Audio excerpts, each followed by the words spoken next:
Hey everyone, welcome to this explainer of what might just be the weirdest reality of human biology. Now picture this. If an adult human walked into a clinic displaying the exact same brainwave patterns as a healthy 1-month-old infant, well, medical professionals would immediately diagnose them as being in a state of imminent demise. It's true. But here's the massive secret that our species completely misses. As any conscious chimp will tell you, what we proudly call a child isn't just a mini, less informed adult. No, it is a fundamentally different biological machine altogether. You probably walk around right now believing you're a perfectly rational adult making totally logical choices in a highly complex modern world. But what if the architect of your entire existence, the unseen hand firmly gripping the steering wheel of your life, was actually a 6-year-old child who is simply trying to survive the terrifying ordeal of being born? Think about a baby horse, right? A foal can literally drop out of the womb and start sprinting across a field just a few hours later. But the infant primate brain, it absolutely does not arrive as a finished piece of hardware. It arrives as unfinished wetware. It's kind of like an open developer console just sitting there, waiting for the local tribe to step in and type out the missing instructions. Sure, your genetics provide the bare bones, absolute basic operating system, heartbeat, breathing, feeling hungry. But the actual programming, the code that dictates how you're going to feel, what's going to terrify you, and what you will deeply, fundamentally value, that is entirely outsourced to whatever random people happen to be awkwardly standing around the room when you're born. So this really forces us to ask a pretty uncomfortable question.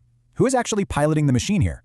We magnificently intelligent apes love to walk around in our tailored suits, checking our smartwatches, totally convinced that we are the undisputed masters of our own destiny. But is our profound, highly celebrated adult autonomy really just a biological hallucination? Think about it. If you strip away all that ego, is your entire carefully curated personality just a set of panicked survival instructions? Instructions designed by a terrified child trying desperately not to be left behind in the dark forest.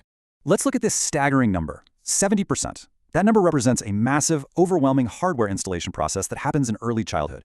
Nearly 70% of your final DNA content and physical brain volume is added and physically shaped in just the first 6 years of your life. It's wild.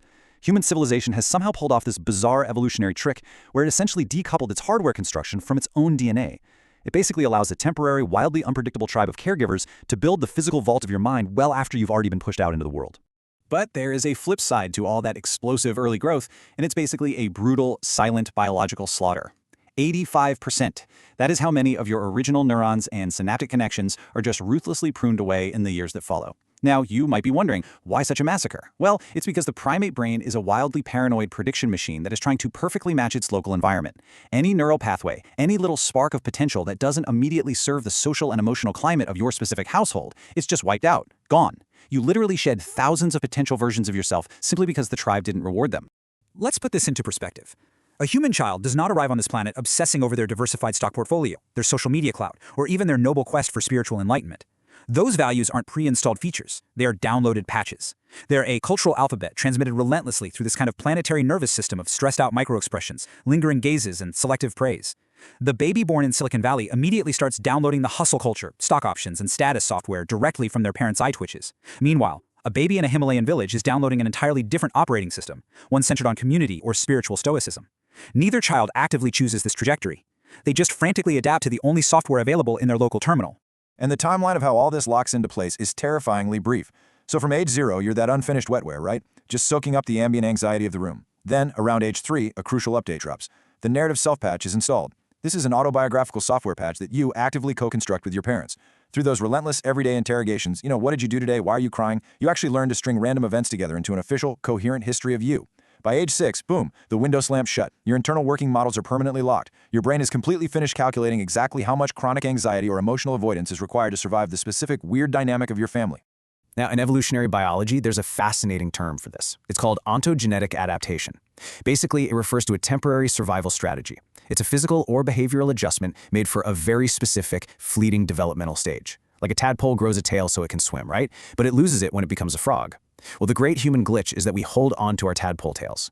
What you proudly call your unique personality, your introversion, your exhausting perfectionism, your relentless corporate ambition, is largely just a collection of early Pavlovian conditioning and social adaptations.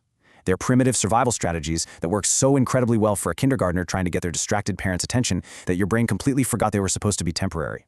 So you might think your exhausting relationship drama is the result of complex, deeply rational adult choices, or maybe even unfortunate astrological timing. But really? It's just the adult operating system running those locked-in codes from age 6. This dynamic maps our adult attachment styles perfectly across dimensions of anxiety and avoidance. Let's say screaming and crying got your basic needs met as a toddler. Well, you might skew highly anxious in your romantic life today, constantly checking your phone for validation. Or if crying got you isolated or ignored back then, you might skew avoidant, just ghosting people the exact second they get too close. You are navigating the immensely complicated world of adult romance using a crude, messy map drawn by a toddler with a crayon. And here is the real kicker.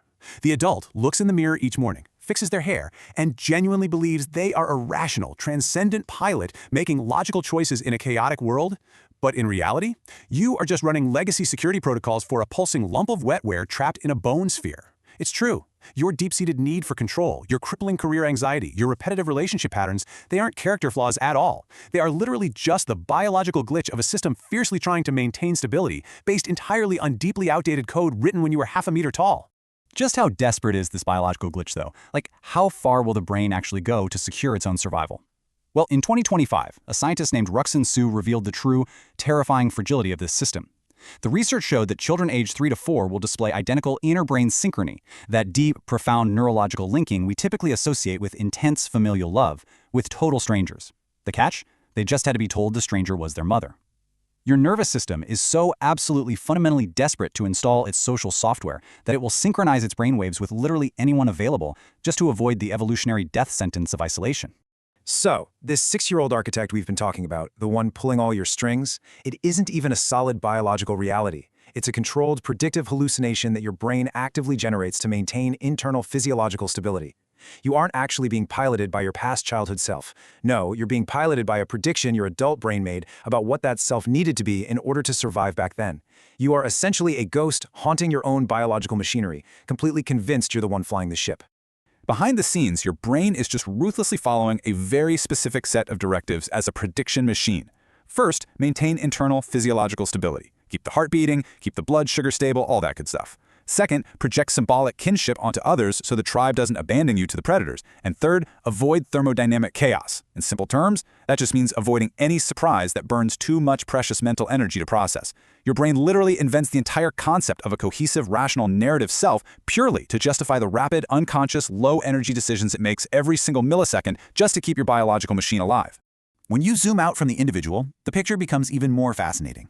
Human society isn't a collection of rational adults thoughtfully building a utopia. No way. It is a massive, glowing planetary nervous network where billions of adult nodes are being effortlessly puppeted by the organized anxiety of their extinct toddler selves. Every towering skyscraper, every volatile financial market, every toxic social media platform, it is all fundamentally driven, built, and maintained by the emotional software downloaded in our early nurseries. This entire phenomenon is the ultimate expression of something called the architecture of the initial condition. It's exactly what happens when a staggeringly complex system locks in its permanent parameters during a very brief window of early instability, purely to ensure immediate survival. Human civilization is a massive, incredibly successful biological glitch. We essentially decoupled our hardware construction from our DNA and outsourced it entirely to the local environment. We are literally built from the outside in, permanently molded by the pressures of whatever room we happen to be born into. All of this leads to one inescapable, almost comical conclusion. Civilization may simply be organized monkey anxiety. Think about it. We magnificent monkeys build these incredibly complex societies, we launch shining satellites into the cold void of space, and we write deeply moving philosophies. But our profound, celebrated autonomy is so often just the bioenergetic rehearsal of a child trying very, very hard not to be abandoned by the troop. We are, at the end of the day, just apes with smartphones, diligently running survival code that was written in the dark. So I'll leave you with this. If your entire adult identity is essentially a rigid security protocol, a system designed purely to protect a 6-year-old's predictive hallucination of reality, whose life are you actually living? It really makes you wonder, as we sit here watching the hairless apes desperately search for a self they already finished building in the nursery years ago. Subscribe ConsciousChimp for new videos at last.